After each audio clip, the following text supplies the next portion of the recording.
رسول اللہ صلی اللہ علیہ وسلم جب دھوتے یا جب نہاتے تو 1 سا سے لے کر 5 مد تک پانی استعمال فرماتے تھے، اور جب وضو فرماتے تو 1 مد پانی سے۔ صحیح بخاری حدیث نمبر 201۔ سعد بن ابی وقاص رضی اللہ تعالی عنہ رسول کریم صلی اللہ علیہ وسلم سے نقل کرتے ہیں کہ رسول کریم صلی اللہ علیہ وسلم نے موزوں پر مسح کیا۔ عبداللہ بن عمر نے اپنے والد ماجد عمر رضی اللہ تعالی عنہ سے اس کے بارے میں پوچھا تو انہوں نے کہا سچ ہے، اور یاد رکھو جب تم سے سعد رسول اللہ صلی اللہ علیہ وسلم کی کوئی حدیث بیان فرمائے تو اس کے متعلق ان کے سوا کسی دوسرے آدمی سے مت پوچھو۔ صحیح بخاری حدیث نمبر 202۔ ایک دفعہ آپ صلی اللہ علیہ وسلم رفع حاجت کے لیے باہر گئے تو مغیرہ پانی کا ایک برتن لے کر آپ کے پیچھے گئے۔ جب آپ قضائے حاجت سے فارغ ہو گئے تو مغیرہ نے آپ کو وضو کراتے ہوئے آپ کے اعضائے مبارکہ پر پانی ڈالا۔ آپ نے وضو کیا اور موزوں پر مسح فرمایا۔ صحیح بخاری حدیث نمبر 203۔ جعفر بن عمرو بن امیہ زمری کو ان کے باپ نے خبر دی کہ انہوں نے رسول کریم صلی اللہ علیہ وسلم کو موزوں پر مسح کرتے ہوئے دیکھا۔ صحیح بخاری حدیث نمبر 204۔ جعفر بن عمرو اپنے باپ سے روایت کرتے ہیں کہ میں نے رسول اللہ صلی اللہ علیہ وسلم کو اپنے عمامے اور موزوں پر مسح کرتے دیکھا۔ صحیح بخاری حدیث نمبر 205۔ مغیرہ فرماتے ہیں کہ میں ایک سفر میں رسول کریم صلی اللہ علیہ وسلم کے ساتھ تھا تو میں نے چاہا کہ وضو کرتے وقت آپ کے موزے اتار ڈالوں۔ آپ نے فرمایا کہ انہیں رہنے دو، چونکہ جب میں نے انہیں پہنا تھا تو میرے پاؤں پاک تھے، یعنی میں وضو سے تھا، پس آپ نے ان پر مسح کیا۔ صحیح بخاری حدیث نمبر 206۔ رسول کریم صلی اللہ علیہ وسلم نے بکری کا شانہ کھایا، پھر نماز پڑھی اور وضو نہیں کیا۔ صحیح بخاری حدیث نمبر 207۔ جعفر بن عمرو بن امیہ نے اپنے باپ عمرو سے خبر دی کہ انہوں نے رسول اللہ صلی اللہ علیہ وسلم کو دیکھا کہ آپ بکری کے شانے سے کاٹ کاٹ کر کھا رہے تھے۔ پھر آپ نماز کے لیے بلائے گئے تو آپ نے چھری ڈال دی اور نماز پڑھی، نیا وضو نہیں کیا۔ صحیح بخاری حدیث نمبر 208۔ سوید بن نعمان رضی اللہ تعالی عنہ نے خبر دی کہ فتح خیبر والے سال وہ رسول اللہ صلی اللہ علیہ وسلم کے ساتھ صحبا کی طرف جو خیبر کے قریب ایک جگہ ہے پہنچے۔ آپ صلی اللہ علیہ وسلم نے عصر کی نماز پڑھی، پھر ناشتہ منگوایا تو سوائے ستو کے اور کچھ نہیں لایا گیا۔ پھر آپ نے حکم دیا تو وہ بھگو دیا گیا۔ پھر رسول کریم صلی اللہ علیہ وسلم نے کھایا اور ہم نے بھی کھایا۔ پھر مغرب کی نماز کے لیے کھڑے ہو گئے، آپ نے کلی کی اور ہم نے بھی۔ پھر آپ نے نماز پڑھی اور نیا وضو نہیں کیا۔ صحیح بخاری حدیث نمبر 209۔ حضرت میمونہ زوجہ رسول کریم صلی اللہ علیہ وسلم نے بتلایا کہ آپ نے ان کے یہاں بکری کا شانہ کھایا، پھر نماز پڑھی اور نیا وضو نہیں فرمایا۔ صحیح بخاری حدیث نمبر 210۔ رسول اللہ صلی اللہ علیہ وسلم نے دودھ پیا، پھر کلی کی اور فرمایا اس میں چکنائی ہوتی ہے۔ صحیح بخاری حدیث نمبر 211۔ رسول کریم صلی اللہ علیہ وسلم نے فرمایا کہ جب نماز پڑھتے وقت تم میں سے کسی کو اونگ آ جائے تو چاہیے کہ وہ سو رہے یہاں تک کہ نیند کا اثر اس سے ختم ہو جائے۔ اس لیے جب تم میں سے کوئی شخص نماز پڑھنے لگے اور وہ اونگ رہا ہو تو وہ کچھ نہیں جانے گا کہ وہ خدا سے مغفرت طلب کر رہا ہے یا اپنے نفس کو بد دعا دے رہا ہے۔ صحیح بخاری حدیث نمبر 212۔ رسول اللہ صلی اللہ علیہ وسلم نے فرمایا کہ جب تم نماز میں اونگھنے لگو تو سو جانا چاہیے، پھر اس وقت نماز پڑھے جب جان لے کہ وہ کیا پڑھ رہا ہے۔ صحیح بخاری حدیث نمبر 213۔ حضرت انس روایت کرتے ہیں کہ رسول کریم صلی اللہ علیہ وسلم ہر نماز کے لیے نیا وضو فرمایا کرتے تھے۔ میں نے کہا تم لوگ کس طرح کرتے تھے؟ کہنے لگے ہم میں سے ہر ایک کو اس کا وضو اس وقت تک کافی ہوتا جب تک کوئی وضو توڑنے والی چیز پیش نہ آ جاتی، یعنی پیشاب، پخانہ یا نیند وغیرہ۔ صحیح بخاری حدیث نمبر 214۔ سوید بن نعمان رضی اللہ تعالی عنہ نے بتلایا کہ ہم خیبر والے سال رسول اللہ صلی اللہ علیہ وسلم کے ہمراہ جب صحبہ میں پہنچے تو رسول کریم نے ہمیں عصر کی نماز پڑھائی۔ جب نماز پڑھ چکے تو آپ نے کھانے منگوائے، مگر کھانے میں صرف ستو ہی لایا گیا، سو ہم نے اس کو کھایا اور پیا۔ پھر رسول کریم صلی اللہ علیہ وسلم مغرب کی نماز کے لیے کھڑے ہو گئے تو آپ نے کلی کی، پھر ہمیں مغرب کی نماز پڑھائی اور نیا وضو نہیں کیا۔ صحیح بخاری حدیث نمبر 215۔ رسول اللہ صلی اللہ علیہ وسلم ایک دفعہ مدینے یا مکے کے ایک باغ میں تشریف لے گئے۔ وہاں آپ نے دو شخصوں کی آواز سنی جنہیں ان کی قبروں میں عذاب کیا جا رہا تھا۔ آپ صلی اللہ علیہ وسلم نے فرمایا کہ ان پر عذاب ہو رہا ہے اور کسی بہت بڑے گناہ کی وجہ سے نہیں۔ پھر آپ صلی اللہ علیہ وسلم نے فرمایا بات یہ ہے کہ ایک شخص ان میں سے پیشاب کے چھینٹوں سے بچنے کا اہتمام نہیں کرتا تھا اور دوسرا شخص چغل خوری کیا کرتا تھا۔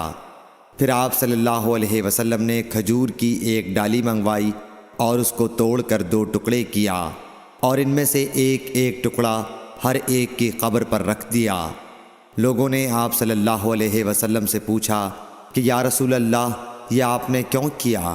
آپ نے فرمایا اس لیے کہ جب تک یہ ڈالیاں خشک نہ ہوں شاید اس وقت تک ان پر عذاب کم ہو جائے۔ صحیح بخاری حدیث نمبر۔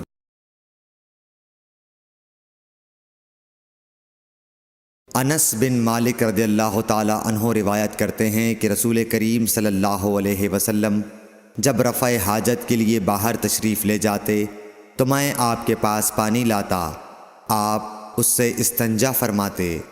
صحیح بخاری حدیث نمبر 217۔ ایک مرتبہ رسول اللہ صلی اللہ علیہ وسلم دو قبروں پر گزرے تو آپ نے فرمایا کہ ان دونوں قبر والوں کو عذاب دیا جا رہا ہے اور کسی بڑے گناہ پر نہیں۔ ایک تو ان میں سے پیشاب سے احتیاط نہیں کرتا تھا اور دوسرا چغل خوری کیا کرتا تھا۔ پھر آپ صلی اللہ علیہ وسلم نے ایک ہری ٹہنی لے کر بیچ سے اس کے دو ٹکڑے کیے اور ہر ایک قبر پر ایک ٹکڑا گاڑ دیا۔ لوگوں نے پوچھا کہ یا رسول اللہ آپ نے ایسا کیوں کیا؟ آپ نے فرمایا شاید جب تک یہ ٹہنیاں خشک نہ ہوں ان پر عذاب میں کچھ تخفیف رہے۔ صحیح بخاری حدیث نمبر 218۔ رسول کریم صلی اللہ علیہ وسلم نے ایک دیہاتی کو مسجد میں پیشاب کرتے ہوئے دیکھا تو لوگوں سے آپ نے فرمایا اسے چھوڑ دو۔ جب وہ فارغ ہو گیا تو پانی منگوا کر آپ نے اس جگہ بہا دیا۔ صحیح بخاری حدیث نمبر 219۔ حضرت ابو ہریرہ رضی اللہ تعالی عنہ نے فرمایا کہ ایک اعرابی کھڑے ہو کر مسجد میں پیشاب کرنے لگا تو لوگ اس پر جھپٹنے لگے۔ یہ دیکھ کر رسول کریم صلی اللہ علیہ وسلم نے لوگوں سے فرمایا کہ اسے چھوڑ دو اور اس کے پیشاب پر پانی کا بھرا ہوا ڈول یا کچھ کم بھرا ہوا ڈول بہا دو، کیونکہ تم نرمی کے لیے بھیجے گئے ہو، سختی کے لیے نہیں۔ صحیح بخاری حدیث نمبر 220۔ ایک دیہاتی شخص آیا اور اس نے مسجد کے ایک کونے میں پیشاب کر دیا۔ لوگوں نے اس کو منع کیا تو رسول کریم صلی اللہ علیہ وسلم نے انہیں روک دیا۔ جب وہ پیشاب کر کے فارغ ہوا تو آپ نے اس کے پیشاب پر ایک ڈول پانی بہانے کا حکم دیا، چنانچہ بہا دیا گیا۔ صحیح بخاری حدیث نمبر 221۔ رسول کریم صلی اللہ علیہ وسلم کے پاس ایک بچہ لایا گیا۔ اس نے آپ کے کپڑے پر پیشاب کر دیا۔ آپ نے پانی منگایا اور اس پر بہا دیا۔ صحیح بخاری حدیث نمبر 222۔ ام قیس بنت محسن نامی ایک خاتون رسول کریم صلی اللہ علیہ وسلم کی خدمت اقدس میں اپنا چھوٹا بچہ لے کر آئیں، جو کھانا نہیں کھاتا تھا، یعنی شیر خوار تھا۔ رسول کریم صلی اللہ علیہ وسلم نے اسے اپنی گود میں بٹھا لیا۔ اس بچے نے آپ کے کپڑے پر پیشاب کر دیا۔ آپ صلی اللہ علیہ وسلم نے پانی منگا کر کپڑے پر چھڑک دیا اور اسے نہیں دھویا۔ صحیح بخاری حدیث نمبر 223۔ حذیفہ رضی اللہ تعالیٰ عنہ روایت کرتے ہیں کہ نبی کریم صلی اللہ علیہ وسلم کسی قوم کی کوڑی پر تشریف لائے، بس آپ صلی اللہ علیہ وسلم نے وہاں کھڑے ہو کر پیشاب کیا، پھر پانی منگایا۔ میں آپ صلی اللہ علیہ وسلم کے پاس پانی لے کر آیا تو آپ نے وضو فرمایا۔ صحیح بخاری حدیث نمبر 224۔ حذیفہ رضی اللہ تعالیٰ عنہ کہتے ہیں کہ ایک مرتبہ میں اور رسول کریم صلی اللہ علیہ وسلم جا رہے تھے کہ ایک قوم کی کوڑی پر جو ایک دیوار کے پیچھے تھی پہنچے، تو آپ اس طرح کھڑے ہو گئے جس طرح ہم تم میں سے کوئی شخص کھڑا ہوتا ہے۔ پھر آپ نے پیشاب کیا اور میں ایک طرف ہٹ گیا۔ تب آپ نے مجھے اشارہ کیا تو میں آپ کے پاس پردے کی غرض سے آپ کی ایڑیوں کے قریب کھڑا ہو گیا، یہاں تک کہ آپ پیشاب سے فارغ ہو گئے۔ بوقت ضرورت ایسا بھی کیا جا سکتا ہے۔ صحیح بخاری حدیث نمبر 225۔ ابو موسیٰ اشعری پیشاب کے بارے میں سختی سے کام لیتے تھے اور کہتے تھے کہ بنی اسرائیل میں جب کسی کے کپڑے کو پیشاب لگ جاتا تو اسے کاٹ ڈالتے۔ ابو حذیفہ کہتے ہیں کہ کاش وہ اپنے اس تشدد سے رک جاتے، کیونکہ رسول اللہ صلی اللہ علیہ وسلم کسی قوم کی کوڑی پر تشریف لائے اور آپ نے وہاں کھڑے ہو کر پیشاب کیا۔ صحیح بخاری حدیث نمبر 226۔ ایک عورت نے رسول کریم صلی اللہ علیہ وسلم کی خدمت میں حاضر ہو کر عرض کی، حضور فرمائیے ہم میں سے کسی عورت کو کپڑے میں حیض آ جائے تو وہ کیا کرے؟ آپ نے فرمایا کہ پہلے اسے کھرچے، پھر پانی سے رگڑے اور پانی سے دھو ڈالے اور اسی کپڑے میں نماز پڑھ لے۔ صحیح بخاری حدیث نمبر 227۔ ابو حبیش کی بیٹی فاطمہ رسول اللہ صلی اللہ علیہ وسلم کی خدمت میں حاضر ہوئی اور اس نے کہا کہ میں ایک ایسی عورت ہوں جسے استحاضہ کی بیماری ہے، اس لیے میں پاک نہیں رہتی، تو کیا میں نماز چھوڑ دوں؟ آپ نے فرمایا نہیں، یہ ایک رگ کا خون ہے، حیض نہیں ہے، تو جب تجھے حیض آئے تو نماز چھوڑ دے، اور جب یہ دن گزر جائیں تو اپنے بدن اور کپڑے سے خون کو دھو ڈال، پھر نماز پڑھ۔ ہشام کہتے ہیں کہ میرے باپ عروہ نے کہا کہ حضور نے یہ بھی فرمایا کہ پھر ہر نماز کے لیے وضو کر، یہاں تک کہ وہی حیض کا وقت پھر آ جائے۔ صحیح بخاری حدیث نمبر 228۔ حضرت عائشہ رضی اللہ تعالی عنہا فرماتی ہیں کہ میں رسول کریم صلی اللہ علیہ وسلم کے کپڑے سے جنابت کو دھوتی تھی، پھر اس کو پہن کر آپ نماز کے لیے تشریف لے جاتے اور پانی کے دھبے آپ کے کپڑے میں ہوتے تھے۔ صحیح بخاری حدیث نمبر 229۔ حضرت عائشہ رضی اللہ تعالی عنہا سے اس منی کے بارے میں پوچھا گیا جو کپڑے کو لگ جائے، تو انہوں نے فرمایا کہ میں منی کو رسول کریم صلی اللہ علیہ وسلم کے کپڑے سے دھو ڈالتی تھی، پھر آپ نماز کے لیے باہر تشریف لے جاتے اور دھونے کا نشان یعنی پانی کے دھبے آپ کے کپڑے میں باقی ہوتے۔ صحیح بخاری حدیث نمبر 230۔ حضرت عائشہ رضی اللہ تعالی عنہا نے فرمایا کہ میں رسول کریم صلی اللہ علیہ وسلم کے کپڑے سے منی کو دھو ڈالتی تھی، پھر آپ نماز کے لیے باہر نکلتے اور دھونے کا نشان یعنی پانی کے دھبے کپڑے میں ہوتے۔ صحیح بخاری حدیث نمبر 231۔ حضرت عائشہ رضی اللہ تعالی عنہا رسول کریم صلی اللہ علیہ وسلم کے کپڑے سے منی کو دھو ڈالتی تھیں۔ وہ فرماتی ہیں کہ پھر کبھی میں ایک دھبا یا کئی دھبے دیکھتی تھی۔ صحیح بخاری حدیث نمبر 232۔ کچھ لوگ اوقل یا اورینا قبیلوں کے مدینے میں آئے اور بیمار ہو گئے۔ رسول اللہ صلی اللہ علیہ وسلم نے انہیں لقاح میں جانے کا حکم دیا اور فرمایا کہ وہاں اونٹوں کا دودھ اور پیشاب پئیں۔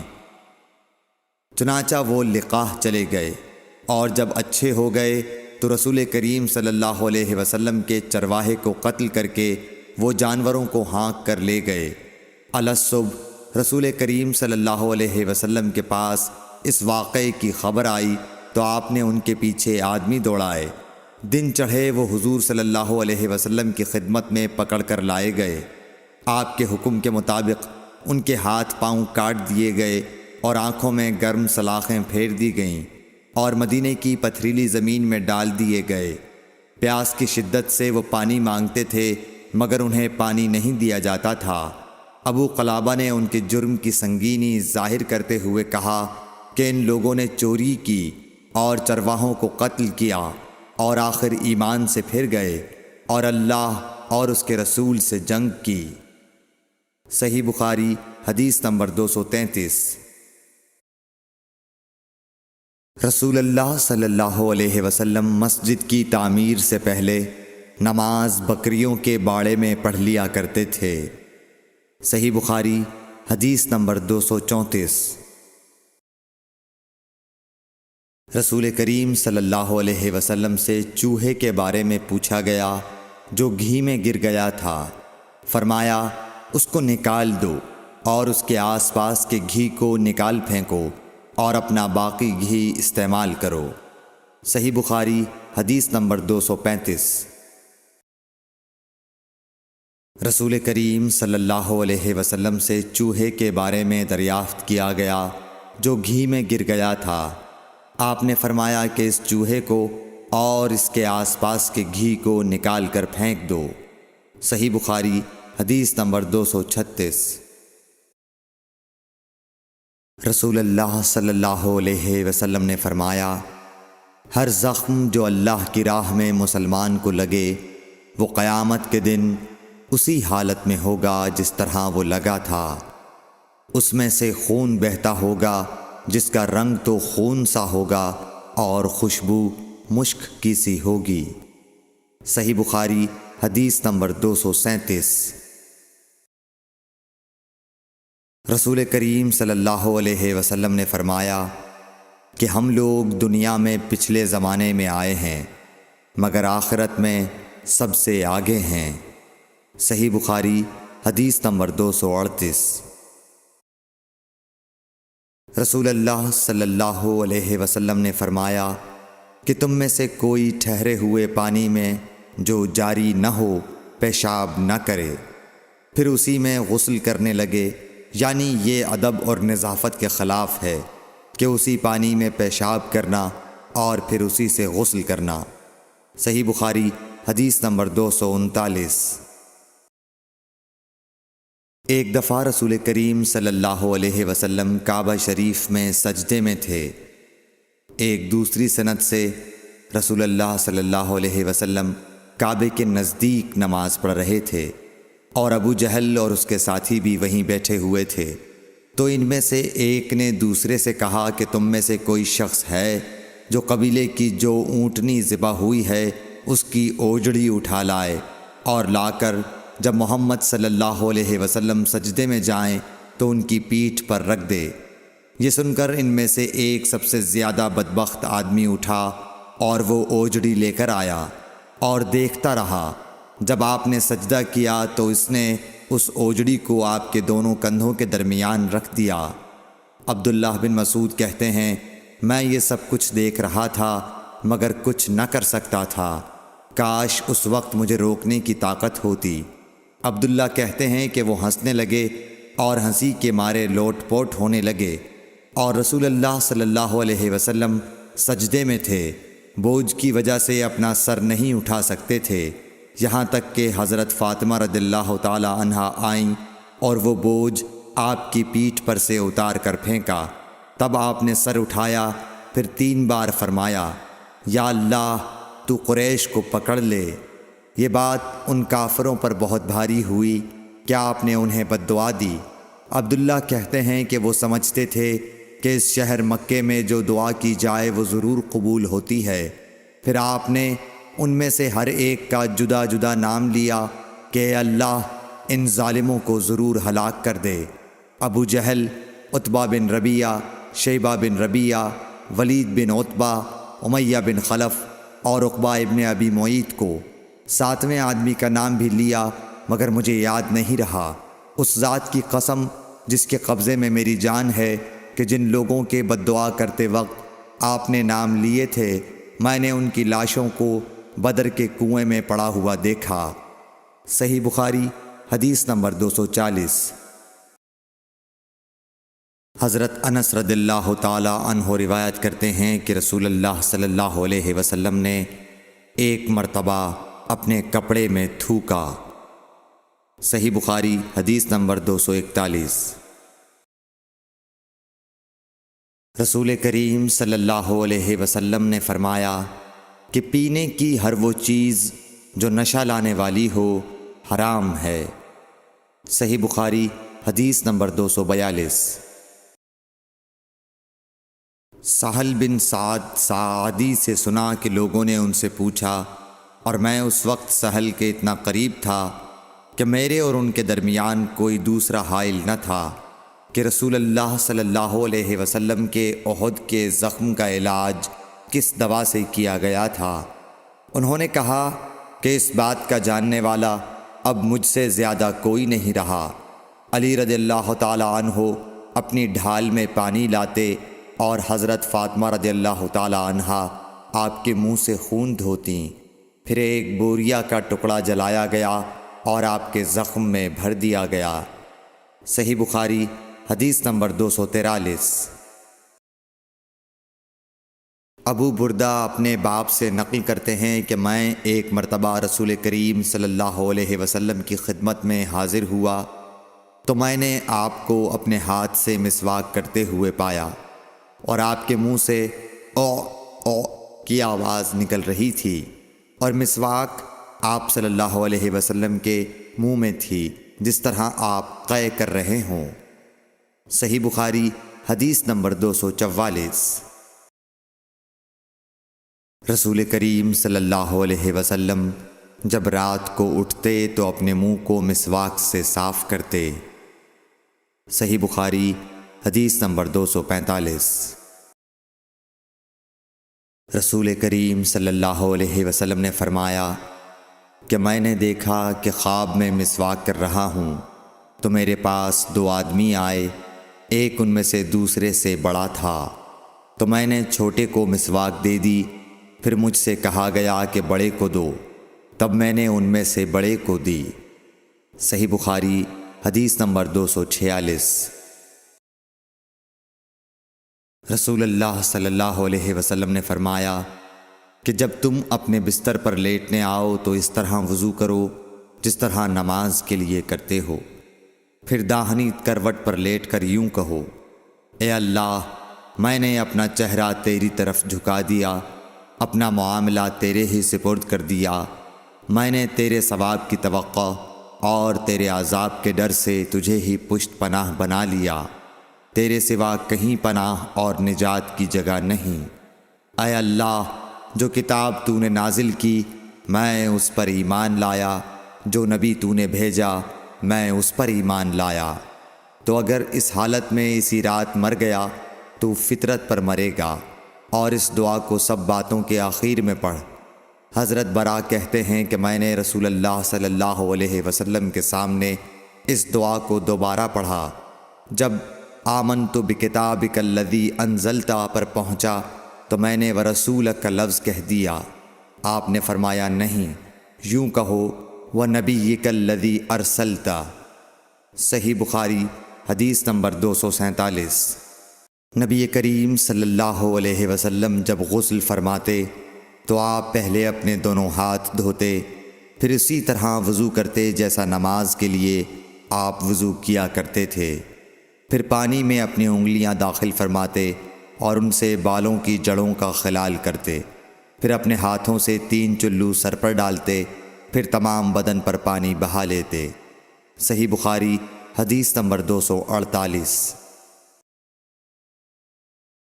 حضرت میمونہ رضی اللہ تعالی عنہا نبی کریم صلی اللہ علیہ وسلم کی زوجہ مطہرہ نے بتلایا کہ نبی کریم صلی اللہ علیہ وسلم نے نماز کے وضو کی طرح ایک مرتبہ وضو کیا، البتہ پاؤں نہیں دھوئے، پھر اپنی شرمگاہ کو دھویا اور جہاں کہیں بھی نجاست لگ گئی تھی اس کو دھویا، پھر اپنے اوپر پانی بہا لیا، پھر پہلی جگہ سے ہٹ کر اپنے دونوں پاؤں کو دھویا۔ آپ کا غسل جنابت اسی طرح ہوا کرتا تھا۔ صحیح بخاری حدیث نمبر 249۔ حضرت عائشہ رضی اللہ تعالی عنہا نے بتلایا کہ میں اور نبی کریم صلی اللہ علیہ وسلم ایک ہی برتن میں غسل کیا کرتے تھے، اس برتن کو فرق کہا جاتا تھا۔ صحیح بخاری حدیث نمبر 250۔